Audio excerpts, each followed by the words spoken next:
Okay, darling, we need to talk about the realities of bulimia. With the Queen of England's death, we are suddenly seeing a massive resurgence of content about Princess Diana and her battle with bulimia. It's really got me thinking about how bulimia is perceived so poorly by the media and why so many of us misdiagnose our own eating disorders. However, let's start with a spoiler. Did you know that you don't need to make yourself sick to have bulimia? I know, right? So let's talk about what bulimia actually is.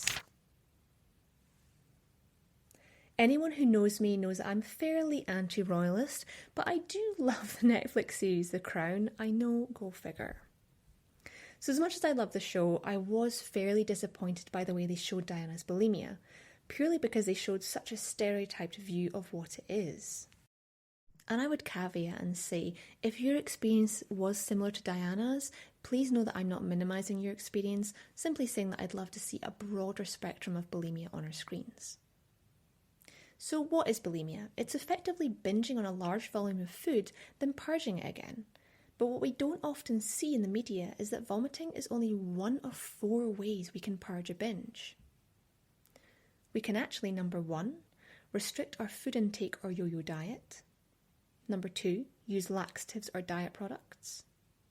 Number 3, excessively exercise. And of course, number 4, make yourself sick. The reality is that using laxatives and making ourselves sick is actually a very time-consuming, requires a lot of energy and space from others. So whilst I do see these types of purging with my patients and clients, they are actually less frequent. So as a slightly elder millennial, I absolutely grew up with Bridget Jones.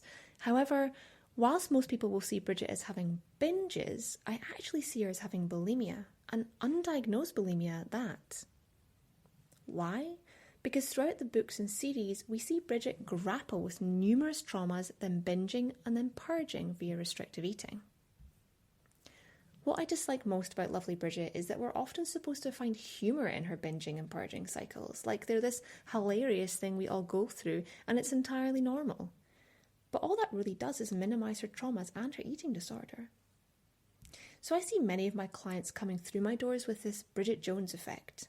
They only see their binging and think, well, I must have binge eating disorder, because they don't understand there are 4 types of purging. In fact, I would say that roughly 3/4 of my bulimic clients initially misdiagnose themselves with binge eating disorder. That's a big number. So returning to Princess Di, the element of The Crown I really did appreciate as a specialist was the really strong focus on Diana's traumas and how they absolutely contributed to her need to cope with bulimia. Because, darling, an eating disorder isn't just a personality quirk, it's actually your way of coping with unprocessed trauma. But what do I mean by that? Well, Diana is an amazing example. Diana's in a toxic relationship, a high-pressure family unit, grilled under the public spotlight, on top of just trying to be the best mother she can be.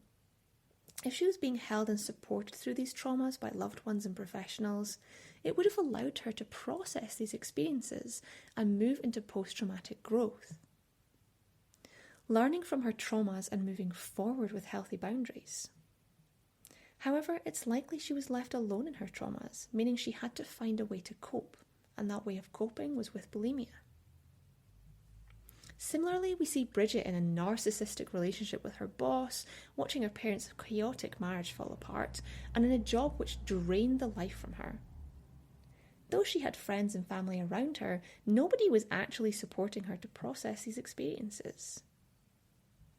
So in both these scenarios, we see these women binge as a way to detach from their traumas and self-soothe, and then purge as a way of making things right again, in an attempt to reach some sort of perfection they think will fix everything.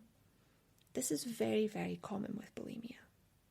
It might even be your experience. So to take away, darling, if you are binging but you're also purging in any of the 4 ways we've discussed, it's not simply binge eating, it's actually bulimia. Please do hit the like and subscribe buttons if you enjoyed this video today, if you found it useful, and I'll be back next week with more millennial musings on all things trauma and eating disorders.